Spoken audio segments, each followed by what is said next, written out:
Halo, assalamualaikum warahmatullahi wabarakatuh. Apa kabar Anda semua? Semoga selalu dalam keadaan sehat walafiat. Seperti janji kami sebelumnya, sekarang ini kami akan lebih sering ketemu dengan Anda. Dan saya senang sekali, saya Arsuno Arif.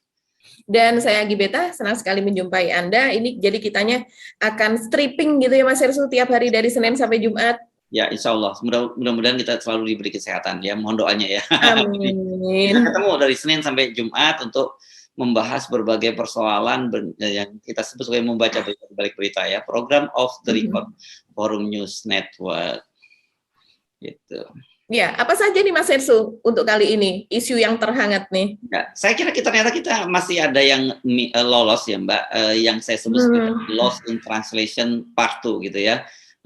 Soal adanya salah komunikasi gitu antara Pak Jokowi dengan para counterpartnya gitu ya dari negara-negara lain. Kalau kemarin kan kita membahas ribut-ribut soal Pak Jokowi dibantah The Messenger ya, pembawa pesan. Tapi dikomplain oleh Ukraina. Sekarang ini kelihatannya message-nya yang bisa jadi salah gitu karena ditangkap secara salah ya. Ini kemarin itu rupanya ketika pertemuan G7 ya itu Perdana Menteri Italia itu menyebutkan bahwa dia sudah mendapat informasi dari Pak Jokowi bahwa Pak Putin itu dia akan datang gitu ya. Dan tapi kita rupanya fokus kita nggak ke situ, fokus kita ke Ukraina. Jadi ini lolos, ada media-media kita tetap memberitakan tapi nggak jadi berita besar. Itu nanti kita bahas ya Mbak ya. Nah, terus yang kalau kita balik ke dalam negeri, saya kira ini kaitannya juga dengan janji Pak Jokowi soal harga minyak goreng yang sampai sekarang ternyata belum stabil, tapi kita mendapatkan fakta di lapangan itu bahwa ternyata harga sawit di petani itu betul-betul hancur ya. Kalau udah 500 perak per kilo itu kan benar-benar itu untuk ongkos untuk beli pupuknya aja nggak cukup ya. Belum lagi termasuk ongkos kerja, unduh dan sebagainya, ini bawa belur para petani kita. Saya kira dua topik itu pun sudah sangat Mbak, sangat panjang kalau kita akan bahas ya. Mari kita mulai dari yang pertama ya Mbak ya. Oke. Coba ceritakan dulu nih yang pertama ini, lost in translation part 2 ini. Iya Mas Hersu.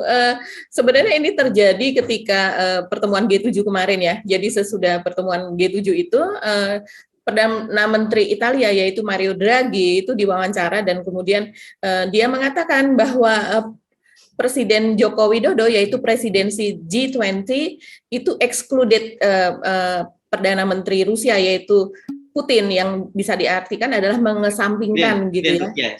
Presiden Rusia ya, bukan Presiden Rusia yaitu Vladimir Putin. Mario Draghi ini mengatakan bahwa dikesampingkan gitu, dalam arti bahwa dia mendapatkan informasi dari Pak Joko Widodo bahwa Putin tidak akan hadir begitu ya. Bahkan ada beberapa yang kemudian mengartikan bahwa Pak Jokowi tidak mengundang Putin untuk datang di Bali nanti pada saat KTT G20 tersebut begitu. Itu menjadi ramai di berita di luar negeri, bahkan di Indonesia pun juga sebetulnya memberitakan, media-media konvensional besar mainstream itu juga memberitakan hal tersebut Mas Hersu, tapi mungkin karena terlalu banyak berita, jadi berita lain begitu ya. Jadi itu kemudian tidak terlalu terlihat. Tapi itu cukup ramai karena kemudian sesudah G7 meeting tersebut berlangsung, saling keledek, jadi antara Rusia dan kemudian dengan negara-negara G7 itu masih terus berlangsung begitu. Jadi makin panas begitu ya. Jadi ketika Perdana Menteri dari Italia itu tadi Mario Draghi mengatakan begini nih, kurang lebih yang dikutip ya, yang dikutip oleh media luar, yaitu bahwa the Italian Prime Minister Mario Draghi said that the direct participation of Russian President Vladimir Putin in G20 summit is excluded by the Indonesian President. Lah ini kalimat yang sangat langsung gitu, excluded by Indonesian President gitu. Nah terus kemudian dalam kalimat langsungnya dia mengatakan begini Mas Hersu, as for President Putin's presence at the G20, the Indonesian President excluded him. He is categorical, he will not come. Jadi kategorinya adalah tidak akan datang. remote participation is possible. We will see gitu. Jadi remote participation mungkin secara virtual kemungkinan dia akan datang. Nah, ini kemudian langsung dijawab oleh juru bicara dari Kremlin. Jadi Putin panas dan dia menjawab dengan nada ledekan, ya kurang lebih dalam bahasa Indonesia adalah enggak kok, sudah diundang begitu, sudah diundang, invitation-nya itu sudah kami terima, dan kemudian Putin akan datang begitu ke Indonesia, ke G20 tersebut gitu. Nah, ini dinyatakan pada akhir Juni dan kemudian sampai sekarang juga pada awal Juli itu pada awal bulan Juli ini itu masih isu tersebut masih tetap hangat. Padahal pada pekan pertama bulan Juni kemarin saya lihat lagi di berita itu Putin sudah menyatakan bahwa ini terlalu kompleks begitu ya keadaannya, sehingga masih belum tahu, masih belum bisa menjawab apakah akan bisa datang ke Indonesia ataukah tidak gitu. Karena Putin ini juga pada tahun yang lalu dia tidak hadir ya pada G20 yang di Roma, Italia, pada Pak Jokowi dan pemimpin-pemimpin dunia kan datang ke sana itu karena krisis pandemi corona di Rusia juga begitu. Jadi Putin ini sudah 2 kali tidak datang. Pada tahun 2020 kan juga memang semua tidak hadir karena KTT G20 di Riyadh itu dilakukan secara virtual begitu kan. Kemudian pada tahun 2021 sebagian datang, Putin tapi termasuk yang tidak datang ke Italia. Nah, jadi ini kalau saya ke Indonesia dia akan datang pertama kalinya sesudah pandemi itu selesai begitu. Yang sebelumnya dia mengatakan bahwa dia belum pasti dia akan datang, saat ini dia hampir pasti memastikan akan datang begitu. Akibat dari perkataan dari Pak Mario Draghi itu. Dan saya baca lagi sesudahnya itu ternyata masih memanas. Seperti misalnya berita soal mereka saling meledek gitu ketika sesi foto di G7 itu tadi yang juga dihadiri oleh Pak Jokowi sebagai undangan itu Pak Boris Perdana Menteri Inggris ya, Boris itu iya betul, dia mengatakan bahwa bagaimana nih kita pakai jaket ataukah dibuka saja gitu, ataukah kita akan bertelanjang dada. Jadi dia meledek foto dari Putin yang dia pernah bertelanjang dada mengendarai kuda begitu kan, itu kan memang foto sport itu memang sangat-sangat viral begitu ya. Dan kemudian dijawab oleh Perdana Menteri Kanada Justin Trudeau, dia menimpali begitu kan. Nah terus kemudian dijawab lagi oleh Putin dari media di Moskow begitu, dia mengatakan bahwa ya kalau seandainya para bos dari G7 itu melakukan hal serupa, yaitu tidak memakai pakaian ataukah meluruhkan pakaian yang mungkin di bawah pinggang, mungkin akan tampak menjijikkan begitu menurut dia, karena jadi dia merujuk kepada kesehatan begitu, kesehatan atau penampilan secara fisik dari para bos G7 ini gitu. Ya. Jadi itu coba bayangkan kalau badannya si Boris Johnson gitu yang dibuka, dia nggak pakai baju gitu kan. Dibandingkan dengan Putin kan memang badannya bugar sekali ya. Ini seperti kita lihat nih ya foto-foto Putin ini kan. Nih lihat dia menunggu. ini keren banget memang badannya Putin. Dia harus Iya, padahal soal body shaming ini kan sebenarnya sensitif ya. Tapi rupanya di antara mereka ini malah menjadi bahan ledekan, lelucon begitu. Ya. Nah, tapi kita kembali lagi ke ini tadi ya, ke isu tadi itu. Saya sejak awal sudah cukup lama memperhatikan setiap kali Pak Jokowi kunjungan ke luar negeri itu terlihat terkesan sekali Pak Jokowi menggunakan bahasa Inggris yang walaupun bahasa Inggrisnya sangat terbatas, dan saya sebenarnya jujur bingung ketika Pak Jokowi mengandalkan iPad atau tulisan di kertas contekan gitu kan. Itu kalau dia mungkin mengajukan pertanyaan bisa dia menggunakan hanya itu saja. Tapi kan ketika orang menjawab dan kemudian dari menjawab apa kan juga nggak bisa begitu juga kan. Kalau sebaliknya kalau dia ditanya balik dia mau jawab apa, itu yang saya kadang-kadang agak terheran-heran kan, seperti ini video ini misalnya, ini video ini kita lihat dia dengan Trudeau ya, dengan Perdana Menteri Trudeau, dia menggunakan iPad, dia baca di iPad-nya. Hal yang sama juga iPad-nya itu kita lihat pada waktu dia bersama dengan Presiden Zelensky ya, ketika Zelensky kan dia juga pakai iPad juga sama. Jadi saya bingung-bingung kenapa ya Pak Jokowi selalu seperti itu menampilkan diri bahwa dia bisa langsung berkomunikasi dengan para narasumbernya, padahal kan sebenarnya saya pernah sebutkan juga bahwa undang-undangnya memang mewajibkan seorang kepala negara itu wakil presiden, bahkan pejabat tinggi negara dalam forum-forum resmi itu harus menggunakan bahasa Indonesia. Dan saya itu penting karena ini berkaitan dengan pride kita sebagai sebuah bangsa ya. Dan penting untuk itu. Kedua, saya kira dalam kondisi Pak Jokowi ini kan untuk menghindari kesalahan-kesalahan terjemahan ini. Kemarin ya Pak Jokowi dikomplain oleh Presiden Zelensky. Ini kedugaan saya kemungkinan satu yang paling mungkin itu karena kesalahan dari translation tadi, kesalahan dari penerjemahan, atau yang kedua memang Pak Jokowi ya udah punya agenda sendiri, pokoknya bicara aja, terserah orang mau ngomong apa, gua mau ngomong begini kan gitu. Nah, dalam kasus Mario ini, siapa namanya tadi, Mario ya, Perdana Menteri. Iya, betul, Mario Draghi. Ya.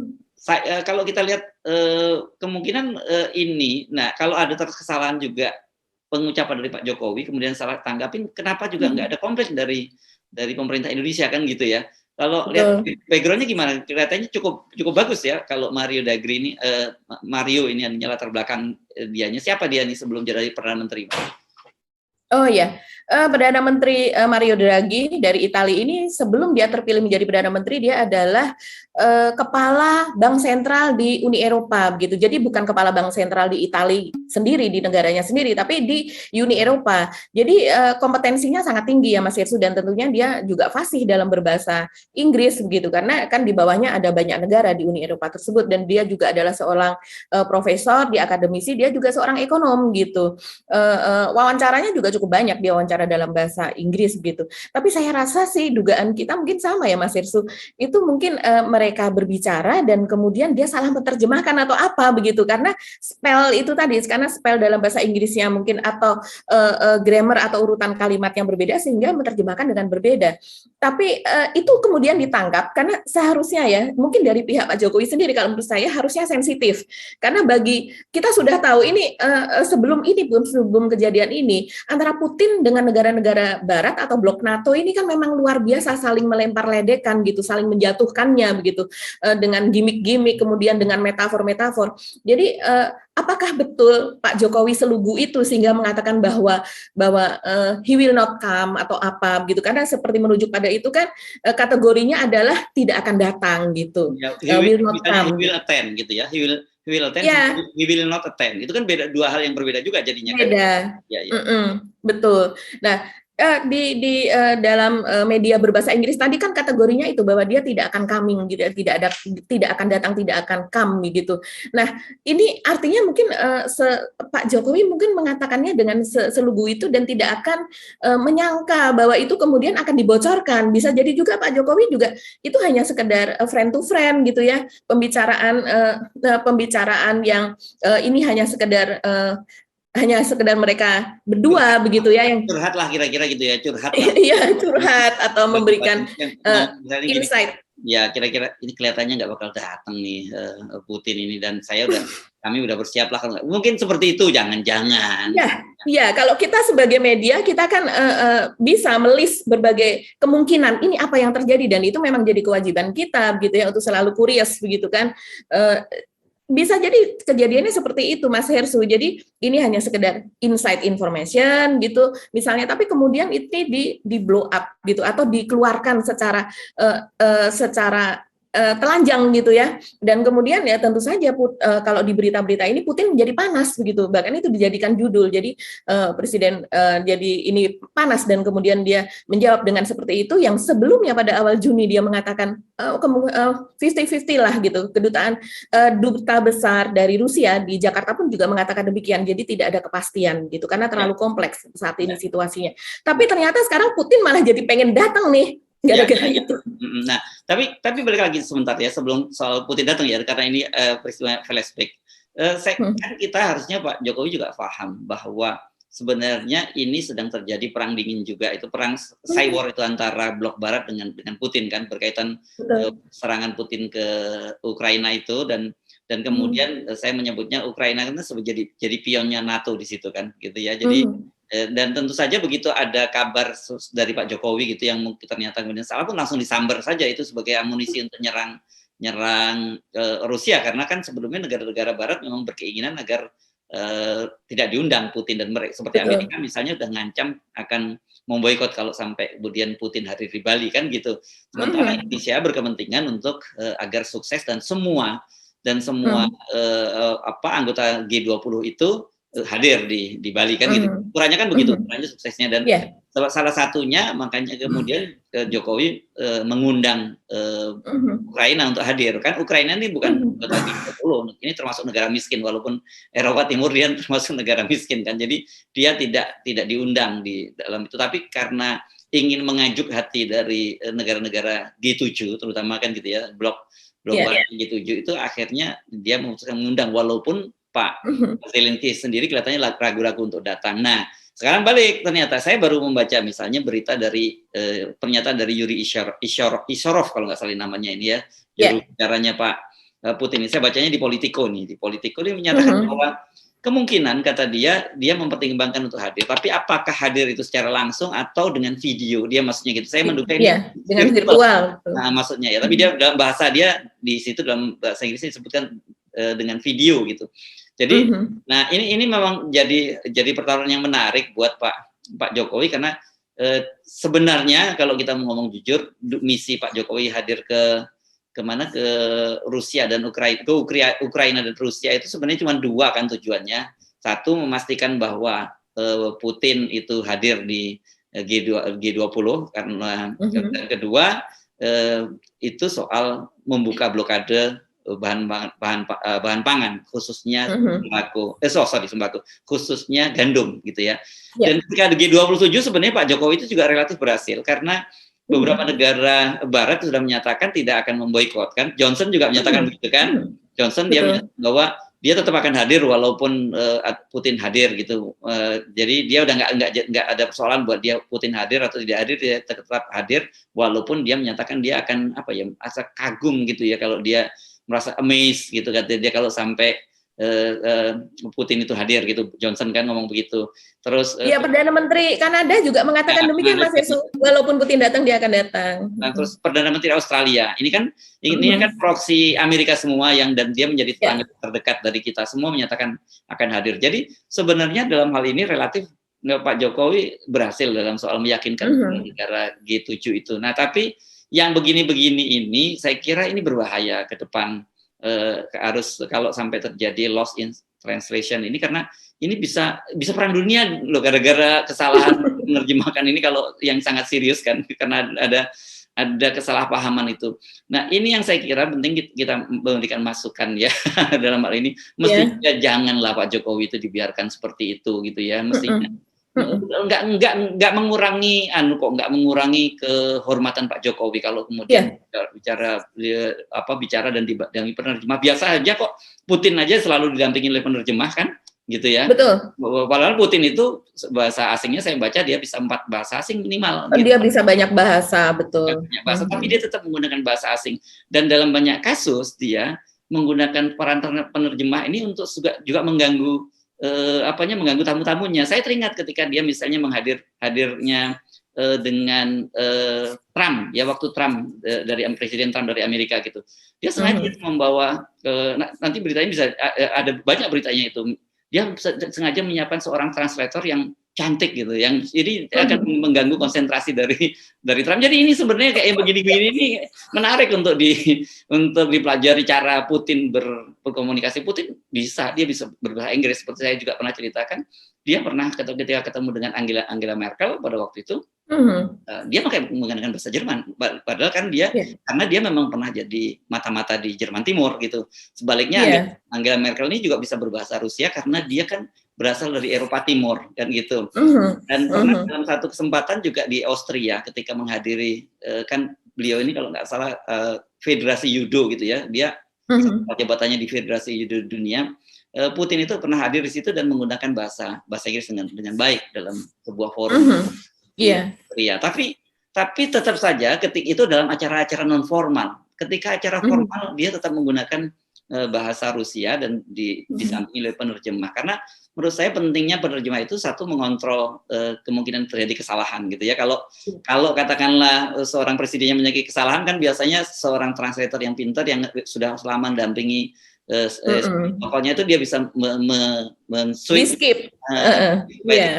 tidak salah kan gitu. Saya juga kemarin nyinggung Pak Harto kemana-mana selalu menggunakan penerjemah yang dan orangnya itu aja namanya Pak Widodo Sutio pada waktu itu. Iya, almarhum betul. Mesti diminimize gitu. Dan kedua dalam situasi yang seperti ini harusnya jangan Pak Jokowi langsung terjun bebas sendiri gitu ya. Kan harusnya ada tingkat misalnya saya sebut sebagai special envoy gitu ya. Biasanya ada khusus untuk kalau ada soal begini kan biasanya begitu ada special envoy diutus dulu untuk melakukan penjajakan dan ketemu juga sesama special envoy, nanti ada level mereka pada level itu nanti mungkin naik ke minister gitu, ke menteri luar negeri, baru level yang lebih tinggi baru selesai itu nanti kepala negara ini cuma tinggal menyatakan ketemu untuk mengesahkan saja. Kalau dalam kasus ini kan Pak Jokowi langsung terjun bebas nih ke Ukraina dan ke Rusia, dan yang terjadi ya seperti ini, terjadi kesalahpahaman semacam itu. Jadi dalam satu kunjungan ini setidaknya terjadi 2 kali kesalahpahaman ya Mbak ya. Pertama dengan Perdana Menteri Italia, kita tidak tahu di mana persoalannya karena Indonesia tidak menyatakan protes gitu, seperti hal Ukraina menyatakan protes. Yang kedua yang terjadi tadi di Ukraina, yang dia menyatakan protes bahwa mereka nggak pernah menitipkan pesan kepada Pak Jokowi untuk sampai kepada Pak Putin gitu. Menurut mereka bilang bahwa kita bisa sendiri kalau kalau menyampaikan pesan kepada Pak Putin akan menyampaikan secara langsung melalui pidato-pidato kepada publik, kan gitu ya yang Iya betul. Saya juga mengecek Mas Herssu, kira-kira kapan ya Pak Jokowi ini mengatakan itu kepada Mario Draghi ini, sehingga saya mengecek dari hari ke hari agenda dari G7 itu apa saja dan kemudian beritanya apa saja, dan kemudian saya temui ternyata pada acara G7 di Jerman kemarin itu Pak Jokowi tidak melakukan pembicaraan empat mata sama sekali dengan Joe Biden maupun dengan Mario Draghi. Jadi itu 2 negara di antara G7 yang dia tidak melakukan pertemuan secara khusus. Nah, tapi kita tahu Pak Jokowi itu dia melakukan diplomasi secara natural begitu ya. Jadi dia berbicara di sana dengan pemimpin ini. Kita tahu dia berangkulan juga ya dengan Joe Biden, walaupun mereka tidak melakukan pertemuan khusus. Nah, selama dia melakukan pembicaraan kecil itulah terjadi komunikasi. Saya menduga ini adalah salah satu dari pembicaraan di antara sela-sela acara tersebut gitu. Jadi bukan sebuah pembicaraan resmi, sehingga memang tidak terkontrol oleh Kementerian Luar Negeri kita karena tidak ada yang ditulis gitu yang untuk dibaca oleh Pak Jokowi begitu. Kemungkinan ada di situ. Ya, kalau saya telusuri di akun YouTube-nya Sekretariat Presiden, setidaknya ada 3 pertemuan ya bilateral ya. Ada pertemuan dengan yang saya tadi sebut dengan Trudeau, PM Kanada tadi, yang menggunakan tab, kita bicara, pertemuan dengan Macron, Pak Jokowi menggunakan kertas seperti jawaban, tapi tidak baca, tapi disiapkan kertas. Kemudian berikutnya bertemu dengan Boris Johnson. Dalam pertemuan Boris Johnson ini, tapi kita juga nggak bisa nangkep apa yang disampaikan oleh Pak Jokowi, karena yang saya lihat Pak Jokowi datang menyampaikan greeting dan kemudian lebih banyak Boris Johnson yang bicara gitu. Karena durasi ini cuma pendek-pendek semua nih, durasi yang dimuat di akun channel Setpres Kepresidenan ini Mbak gitu. Nah, iya betul. Dan kadang-kadang ini yang namanya netizen ini malah justru memperhatikan hal-hal yang kayak body language, gerak-gerik gitu ya. Ketika bertemu dengan Pak Boris itu kan Pak Jokowi menggaruk-garuk kakinya begitu ya. Seperti lepas saja ataukah bentuk dari nervous, kita nggak tahu ya. Tapi yang jelas mungkin itu sesuatu yang biasa bagi Pak Jokowi. Tapi kemudian itu ditangkap, ya Pak Jokowi menggaruk-garuk kakinya dan kemudian Boris meninju-ninju kecil Pak Jokowi. Apa bermain gitu kan? Karena saya lihat memang Boris menunjuk-nunjuk bahunya Pak lengan atasnya Pak Jokowi ditonjol gitu sambil dia nunjuk gitu itu. Betul dan saya lihat itu asik aja pertemuan tersebut, keduanya itu so natural begitu ya, memperlihatkan karakter masing-masing begitu. Tapi memang betul kata Mas Herssu itu, kalau seandainya menggunakan bahasa itu sebaiknya kita so proud gitu ya dengan bahasa kita sendiri, karena kita ingat juga Perancis itu salah satu yang pemimpin kepala pemerintahan maupun negaranya itu tidak mau memakai bahasa Inggris dalam pertemuan-pertemuan resmi karena mereka tampaknya itu masih sangat dalam lah itu peperangan antara Inggris dengan Perancis di masa lalu begitu, sehingga seorang presiden Perancis itu sombong, jangan gitu, banyak sekali orang stres kalau pergi ke Perancis, orang sana nggak, ketika kita ngomong bahasa Inggris dicuekin sama orang Perancisnya. Iya, betul, Mbak. Karena dia juga menginginkan agar Perancis menjadi bahasa dunia gitu ya. Tapi saya kagum dengan tekad mereka, dengan keteguhan mereka gitu ya. Sehingga seorang kepala negara di Perancis itu dapat diprotes oleh rakyatnya apabila dalam forum resmi, walaupun itu hanya sekalimat dua kalimat gitu, dia mengucapkannya dalam bahasa Inggris. Walaupun dia lancar sebetulnya berbahasa Inggris, tapi harus tetap menggunakan bahasa Perancis. Gitu. Jadi Pak Jokowi nggak usah malu deh, nggak usah ini. Kita malah bangga begitu. Ya, jadi pesan kita ke Pak Jokowi, udah gunakan bahasa Indonesia karena itu memang undang-undangnya seperti itu. Itu undang-undang dibuat, jangan dibilang bahwa itu Pak Jokowi yang buat undang-undang. Enggak, udah undang-undangnya udah lebih lama. Pak Jokowi memang membuat perpres. Perpresnya kan dengan apa? Karena pada zaman Pak SBY itu memang ada juga perpresnya, tetapi tidak disebutkan wajib, tidak ada kata wajib karena Pak SBY mungkin merasa sangat confident dengan kemampuan bahasa Inggris yang sangat bagus gitu.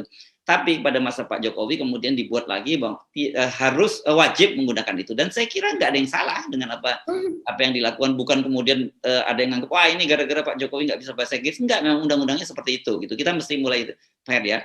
Yang kedua, nanti jangan sampai netizen ini mengolok-olok kalau Pak Jokowi menggunakan bahasa Indonesia dalam pertemuan-pertemuan dengan para kepala negara. Memang undang-undangnya seperti itu, dan itu kita memang harus bangga dengan bahasa kita sendiri. Tetapi sekali lagi memang sebaiknya seorang kepala negara itu ya mampu berbahasa Inggris dengan bagus. Kenapa? Karena kan di luar acara resmi itu kan ada yang mingle gitu, kayak kita lihat misalnya di acara G7 ngobrol, chit-chat gitu, ngobrol. Nah, ini jangan-jangan yang terjadi antara Perdana Menteri Italia dengan Pak Jokowi ini kesalahan ketika lagi ngobrol-ngobrol gitu. Betul. Dan juga negosiasi khusus ya Mas Hersu, begitu juga dengan pembicaraan lewat telepon gitu. Telepon lewat apa itu kan harusnya memang kemampuan bahasa Inggris sangat bagus. Saya kira di situ ya. Jadi kita menemukan positive thinkingnya ada lost in translation sajalah gitu ya caranya. Mungkin nggak anggap Pak ini ada yang menyebut Pak Jokowi ngibul, nggak, ini masa sekarang gantian kalau gitu yang ngibul Perdana Menteri Italia dong yang ngibul kok tetapi tidak ada bantahan dari kita soal itu ya Mbak Agi ya. Ini menarik, sisi yang menarik, dan kita sebenarnya begini kan, Pak Jokowi ini kan dulu orang yang ketika periode pertama beliau ini termasuk orang yang introvert gitu ya, nggak pernah hadir dalam forum nasional. Kita dorong Indonesia itu harus kembali di kancah internasional gitu, walaupun ada persoalan dalam negeri juga yang harus tangani, tapi tetap saja bahwa Indonesia ini adalah negara yang besar ya. Dari sisi di Asia Tenggara dia negara yang paling penting, kemudian dari sisi umat Islam kita ini umat Islam yang terbesar di dunia gitu. Dari sisi demokrasi kita demokrasi terbesar ketiga di dunia kan, dari populasi setelah India, Amerika, dan kita kan gitu. Jadi bagaimanapun kita harus go internasional, harus memainkan peran, dan itu amanat dari undang-undang dasar kita kan, pembukaan undang-undang dasar kita bahwa menciptakan perdamaian dan ketertiban dunia kan, itu yang amanahnya yang harus kita penuhi. Jadi gitu. Sudahlah, saya bilang jangan kemudian kita terjebak juga dalam olok-olok. Lama-lama kita lebih banyak menghabiskan energi kita untuk yang namanya noise gitu, bukan voice gitu. Dan kita juga ingatkan para buzzer, jangan berlebihan juga lah kalau melambung-lambungkan Pak Jokowi, kemudian sekarang dibilang bahwa Pak Jokowi itu pantas untuk mendapatkan hadiah Nobel perdamaian. Perdamaiannya juga belum terwujud gitu, dan yang terjadi malah kesalahpahaman dengan Ukraina. Terus ada yang menyatakan Pak Jokowi pantas jadi sekjen PBB. Kamu nanti dulu deh gitu, selesaiin dulu deh urusan ini gitu ya. Ini kemudian Pak Jokowi terpilih menjadi presidensi G20 begitu, di antara sekian banyak negara-negara besar dia yang terpilih, padahal itu ternyata adalah giliran semuanya. Dan tahun depan jangan lupa Indonesia akan jadi ketua dari ASEAN ya pada tahun depan. Jadi jabatan Pak Jokowi itu banyak nanti jadi presidensi. Mungkin tahun depan sudah selesai ya presidensi G20-nya, giliran menjadi tahun depan adalah giliran India, betul. Ya, karena sesuai dengan abjad ya ini ya, kalau nggak salah gilirannya ya. Sebelumnya Italia, harusnya kalau nggak salah India dulu ya. India seharusnya tahun ini. India harusnya tahun ini dan Indonesia tahun depan, tapi kita menawar karena tahun depan kita juga akan menjadi ketua ASEAN begitu. Jadi terlalu sibuk begitu, terlalu banyak acara. Kita tahu di G20 ini pun ada 100 lebih acara pertemuan sebetulnya. Dan saat ini sebetulnya secara simultan berlangsung terus. Mungkin media tidak terlalu memberitakan begitu, tapi pertemuan antar menteri finansial, lingkungan, sosial dan sebagainya itu sedang berlangsung di berbagai tempat di Indonesia ini. Ya. Jadi proporsional saja ya, bahwa ini saya diingatkan kemarin ketika nyebut, oh jangan gitulah nyebutnya kayak arisan emak-emak gitu, giliran arisan emak-emak. Ya sebenarnya memang oke. Ada senior yang gitu, keterlaluan deh Hersu, kau nyebutnya bahwa itu presidensi itu giliran kayak arisan emak-emak. Ya oke, saya cabut deh, tapi faktanya memang itu berdasarkan abjad deh kalau nggak disebut emak-emak gitu. Tapi gini juga Mas Hersu, penonton kita itu banyak emak-emak juga. Jadi kita kan harus menganalogikan itu yang paling gampang ditangkap gitu oleh para penonton kita. Ya, jadi sebenarnya jadi abjad tadinya, sebelumnya ada Italia, mestinya gilirannya kalah giliran India, tapi karena kita menawar gitu, karena kita akan jadi ketua ASEAN tahun depan, jadi kita giliran sekarang gitu ya. Jadi jangan kemudian juga digoreng. Wah, Pak Jokowi kemudian diturunkan dari jabatan ketua G20 karena tidak perform. Enggak juga. Ini giliran. Dan kemudian juga ini misalnya ya, buzzer itu menggorengnya dengan Indonesia berhasil menjadi satu-satunya negara ASEAN yang masuk ke dalam G20 itu karena kepemimpinan Pak Jokowi, diakui dan sebagainya. Bukan, itu kan kategorinya memang karena kita memiliki penduduk yang besar gitu. Itu adalah negara-negara besar gitu, baik dia negara maju, ekonominya bagus atau tidak, tapi dia perputaran uang atau PDB atau apa itu memang yang besar. Dan Indonesia di antara negara ASEAN ya, kita kan masuk ke dalam berapa besar dunia untuk jumlah penduduk itu begitu. Ya, dan otomatis juga aslinya skala ekonominya kan jadi gede juga karena betul, secara ekonomi, betul. Ya, skala ekonominya ya. Jadi memang mesti proporsional. Ini bahaya ya. Saya justru jujur sedih juga saya melihat yang satu glorifikasi gitu, ya kan Mbak, melebih-lebihkan, nggak masuk akal gitu. Yang satu kemudian ya otomatis saja kemudian sebagai reaksi kemudian menjelek-jelekan, mendowngrade. Ini lama-lama kan makin nggak sehat kalau kayak gini ya. Nah, oke, saya kira ini seru topik ini, dan mudah-mudahan saja tidak terjadi lagi loss in translation-nya part 2 dalam G20 yang akan berlangsung bulan Oktober nanti, karena itu akan terjadi sangat memalukan kalau terjadi ketika Indonesia menjadi presidensi G20 ya. Mbak, kita ganti topik deh. Panjang sekali kita ngobrolin soal ini untuk Pak Jokowi. Tidak ada habisnya. Saya jadi khawatir nanti kalau seandainya pada saat itu berlangsung di Bali nanti demikian banyak itu kita perlu tingkatkan OTN, mungkin bisa jadi kalau mengikuti isu bisa jadi 3 kali atau 4 kali sehari itu Mas Hersu kalau kita ngomongin yang begini. Tetapi pesan pada Pak Jokowi, jangan kemudian gara-gara ini Pak Jokowi kemudian narik diri lagi gitu ya, seperti kepiting gitu yang narik kembali tubuhnya ke dalam gitu karena banyak sekali bulian, terus Pak Jokowi merasa wah nggak mudah, inilah kalau berkomunikasi dengan dunia internasional jadi terbuka banget, kalau ada kesalahan-kesalahan mudah dibaca oleh internasional, kalau di dalam negeri kan mudah ditutup gitu, apalagi banyak media-media yang mau bekerja sama untuk menutup itu. Ya, oke ya Mbak ya, kita ganti topik ya. Saya kira kita akan membahas soal yang juga tidak kalah seriusnya berkaitan dengan harga sawit yang lagi jatuh sekarang ya.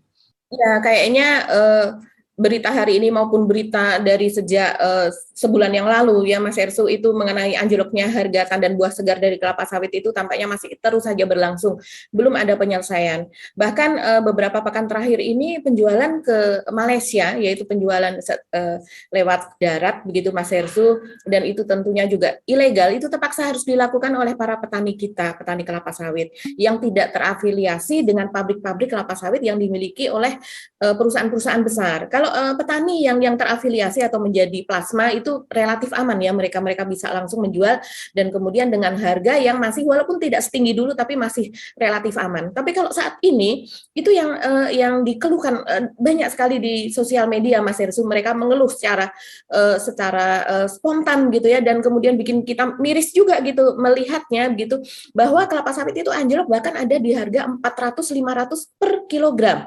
Di beberapa tempat itu masih ada yang yang menjual 1.000-1.200, tapi harganya hanya berkisar seperti itu saja. Sementara kalau dijual di Malaysia itu kabarnya itu bisa mencapai 3.500 sampai 4.500. Malah ada yang bisa menjual sampai 5.000 per kilogram TBS itu, tandan buah segar itu tadi. Sehingga ini kan petani yang di perbatasan dengan Malaysia ya. Sekarang di Kalimantan ini yang bisa ya. Kalimantan mana? Kalimantan Barat ya, yang banyak. Ya. Yang Kalimantan ini yang banyak menjual memang Kalimantan Tengah, kemudian Kalimantan Barat gitu. Tapi Kalimantan Utara juga gitu. Jadi beberapa provinsi di Kalimantan itu menjual secara langsung, mereka baik lewat sungai, yaitu dengan perahu-perahu kecil gitu ya. Jadi berurutan gitu, beriringan, maupun dia lewat darat. Dan ini penjualannya yang penjualannya ini ilegal, dan ini sebenarnya sangat berisiko, Mas Hersu. Seperti saya lihat Mas Hersu membuat konten ya tentang TKI kita yang meninggal gitu, yang meninggal secara tragis di tahanan-tahanan imigrasi Malaysia begitu. Nah, ini pun juga terancam seperti itu, Mas Hersu, karena mereka menjual tanpa surat-surat kepada tengkulak setempat, menjualnya itu dengan bagian bagian belakang dari truk itu berhadapan dengan truk pihak Malaysia gitu di perbatasan itu, dan kemudian ditransfer dari satu truk dari Indonesia ke truk mereka gitu, sehingga betul di perbatasan itu, sehingga seolah-olah kita tidak masuk ke sana gitu, tapi semuanya tandan buah segar itu tanpa ada suratnya gitu. Dan itu padahal kalau di Malaysia itu semuanya kan serba terinci begitu, kabarnya dari Asosiasi Petani Kelapa Sawit Indonesia mengabarkan begitu. Jadi sebenarnya ini petani-petani kita menempuh risiko yang sangat besar, karena imigrasi di sana kalau sampai tertangkap itu sangat ketat, dan ini juga tidak hanya sekedar ini ya, tapi juga mengancam nyawa begitu, Mas Hersu. Nah, ini kenapa ya kita masih begitu? Dan kemudian yang lebih bikin miris lagi ketika ditanyakan itu ke Pak Menteri Perdagangan, yaitu Pak Zulkifli Hasan, beliau mengatakan bahwa ya wajar saja dijual ke sana karena di sana harganya lebih tinggi begitu ya. Nah, ini tidak wajar, Pak. Kenapa Bapak bilang wajar saja dijual ke sana? Ini tidak wajar gitu. Sesuatu yang ilegal itu sangat-sangat tidak wajar gitu. Sebagai seorang menteri, kayaknya kalau saya melihat Pak Zulkifli Hasan ini masih perlu berhati-hati begitu ya. Jangan sesuatu itu ditangkap menjadi seolah-olah itu sikap pemerintah. Padahal mungkin itu kalau sebagai seorang petinggi partai atau orang DPR atau apa, itu politikus biasa begitu ya, itu mengatakan demikian tidak apa. Tapi dia itu sudah menjadi pembantunya Pak Jokowi. Kalau seandainya dia mengatakan ya wajar saja, harga di sana mahal, lebih tinggi dari sini gitu ya. Itu visi misi presiden loh. Itu sama saja dengan presiden mengatakan demikian gitu. Ya. Ini sangat serius ya. Dan menurut saya jadi agak aneh gitu ya. Karena sekarang kan ini udah diturunkan senjata pamungkasnya Pak Jokowi ya. Ini Pak Luhut langsung yang menangani soal minyak goreng ini, dan kalau kemudian harga minyak goreng itu tidak bisa turun, kenapa kemudian harga sawit itu jadi jatuh? Padahal kan logikanya ini kenapa harga minyak goreng itu menjadi tinggi, karena harga crude palm oil maupun sawitnya itu sendiri juga di pasaran internasional kan naik, kan gitu kan Mbak, logikanya ya. Tapi kalau sekarang terjadi harga di petani jatuh, tapi tetap harga minyak gorengnya tetap tinggi. Jadi di mana itu masalahnya? Jadi begini, memang di harga di pasaran internasional saat itu dulu ya, tahun-tahun sebelumnya memang harga sawit itu masih sekitar 700 sampai 800 dolar gitu ya per ton, dan kemudian itu memang melambung menjadi 1.400 sekian gitu. Nah, itu mulailah kita langka. Jadi DMO tidak dilaksanakan. Kemudian apalagi harga sawit naik lagi menjadi 1.700, hampir menyentuh 1.800. Tapi sekarang memang anjlok lagi begitu, belakangan turun ke 1.500, sekitar 1.560, dan turun lagi menjadi sekitar 1.440.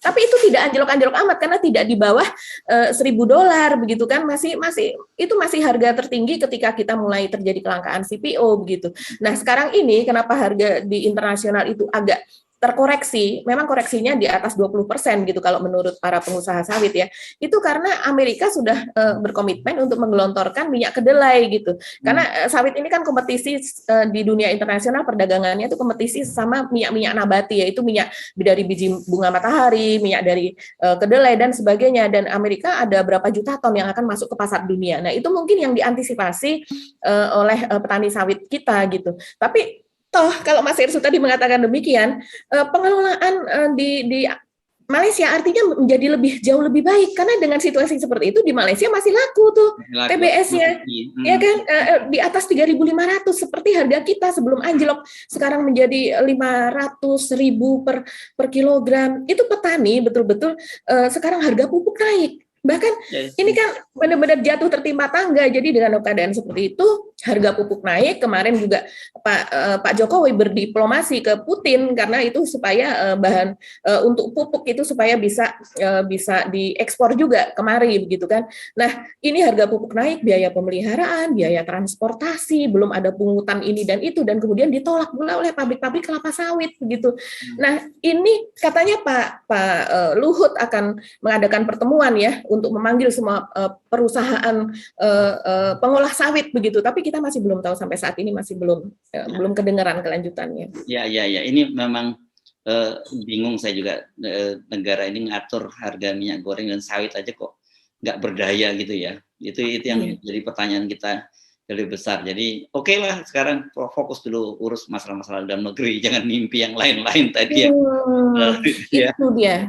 Ini. Oke, saya kira ini catatan-catatan kita saja tentang harga sawit dan harga minyak goreng. Satu sisi jujur kita juga sangat prihatin dengan para petani sawit kita ini kan biasanya kadang-kadang petani ini nggak pernah jadi faktor yang dihitung gitu ya dalam mata rantai mata rantai produksi sebuah barang-barang komoditi itu memang petani kita itu jadi paling lemah ya posisi tawarnya Mbak ya.